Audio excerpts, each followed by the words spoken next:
Kasunod ito ng video naming tungkol sa pagtatanim ng patatas sa sako gamit iba't ibang compost. At ito rin ang parehong mga sako. Matapos naming anihin, timbangin, at i-record ang patatas, nilagyan muli ng parehong compost ang mga sako at diniligan ng mabuti.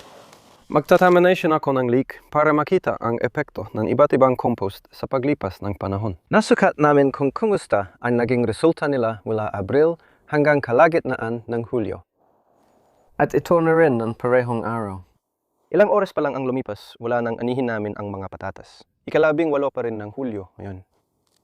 Alas 3 na ng hapon, itatanim ko na ang mangga patatas. At pinalaki sila sa mga paso na may sukat na 7 sentimetro.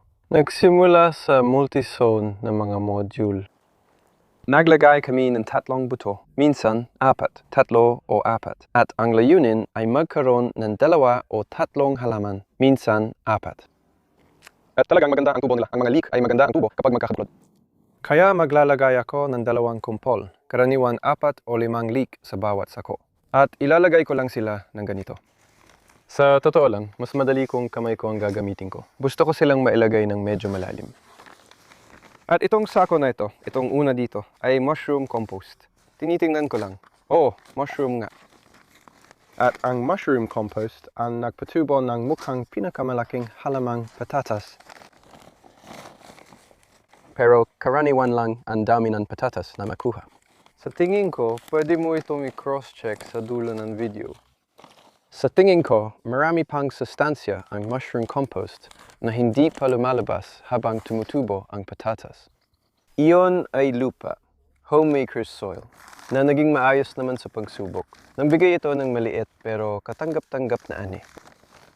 Mas maganda kaysa sa inaasahan ko, sa totoo lang. Alam mo, dun talaga nakakatuwang pagmasdan. Iba ang resulta gamit ang lupa mo. Kaya hidag pa ito sa basta sabihin kung maganda o hindi ang lupa, kundi para magkaroon ng cross-check. Hindi, ito ay homemade na compost, kaya ito ay sarili kong compost. Sinala namin ito sa 4 na milimetro at ngayon ay mga 1 taon na ito. Napakaganda ng compost na ito. Ang compost ay maganda at nagdulot ng madilim na berdeng mga dahon sa patatas ng inani namin ito. Kaya sa tingin ko, hindi nito ganap na naipakita ang resulta sa ani ng patatas. Dito, mayroon ako. Isang wood chip na sinala sa 4 na milimetro.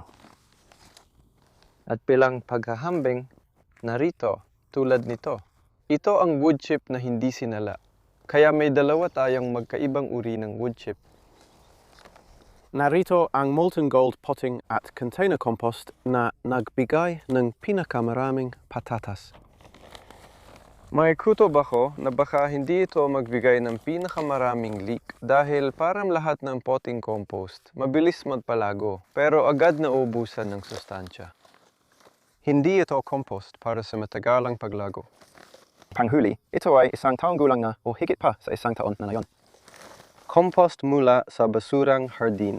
Basura na na-compost sa mataas na init. Napakaitim nito. At itim at halos walang buhay. Nang nilabas namin ang mga ito para sa patatas, hindi marami sa kanila ang may bulate, pero yung mga may kahoy ay medyo marami-rami ang bulate na talagang kapansin-pansin. At sa totoo lang, ang mushroom compost ay may ilang bulate rin. Kung gusto mong malaman ang laman ng mga sako, panurin mo ang video tungkol sa patatas at malalaman mo pa ang iba kapag nag-ani tayo dahil titingnan ulit natin ng mas malapitan ang laman ng mga iyon at mga inaning leak. Pwede kaming gumawa ng video muna bilang update, siguro sa Setyembre. Ang trabaho ko ngayon ay diligan ang mga ito, panatilihin ang basang lupa at gagawa ng huling pag-aani at pagsusuri bandang dulo ng taglagas. Makikita tayo muli noon. Ngayon ay kalagitnaan na ng Oktubre. 6 na buwan na ang mga leek mula nang naihasik ng maramihan at 3 buwan na rin simula nang inilipat sila dito kasabay ng pagani ng patatas. Simula noon, tinitiligan lang natin sila. Madalas na yon habang lumalaki sila. Walang abono, wala nang iba. Lahat ng paglaki na nakikita mo ay mula sa iba't ibang compost at isang sako ng lupa. Inayos ko sila sa isang linya ayon sa lakas ng tubo para ipakita ang mga pagkakaiba. Itong unang sako, Johnson Su, may mas malalaking piraso ng kahoy. Ito naman ang potting compost na molten gold na malino na hindi talaga ginawa para tumubo para sa pangmatagalan. Ang green waste compost na ito ay 18 buwan na mula nang dalhin dito. Ito ang homemaker's soil. Pagkatapos, ang sako ay may lamang pininong wood chip mula sa 3 taong gulang na kahoy.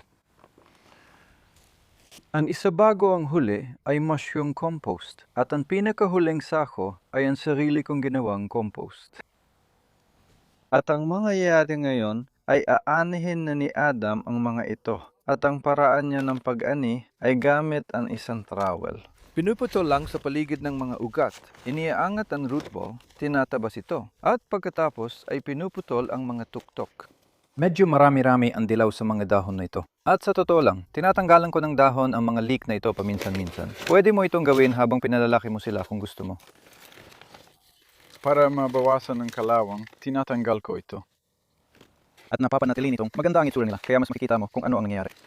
Puputulin niya ang mga iyon, titimbangin, at iayos sa parehong pagkakasunod-sunod. Pagbalik natin, titingnan natin ang itsura. Heto na tayo. Tapos na ang pag-aani, nakuha na ang timbang, at makikita mong may konting pagtatabas ng panlabas na dahon. Lahat dito ay nakakain, at halos ganito ang ayos.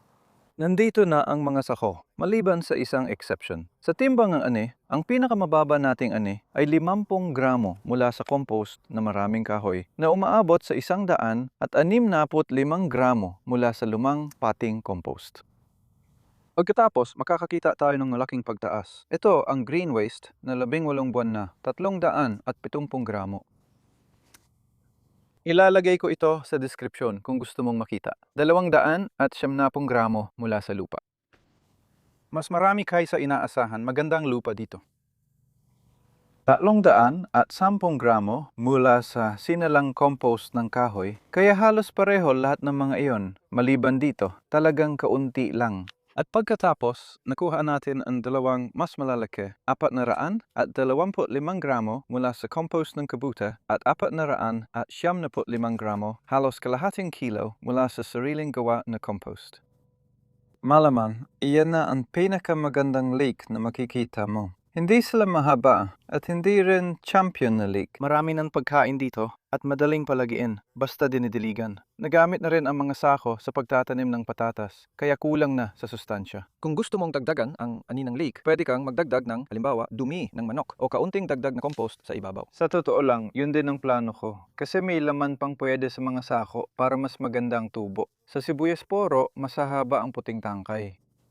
Anong gagawin sa compost? Ikakala lang ito sa taniman, walang gagamiting pataba o iba pa. Itong compost, pwede pa rin pagtaniman ng ilang halaman, pero hindi ganun kaganda ang ani. Kaya gagamitin natin ito sa mga taniman. Kung magtatanim ulit ako sa ganitong sako, pwedeng gamitin muli ang mga ito at lagyan ng bagong compost. Halimbawa, bagong sariling gawang compost o anumang compost na gusto mo at sana nagustuhan mo ang maikling pagtingin sa pagtatanim sa sako.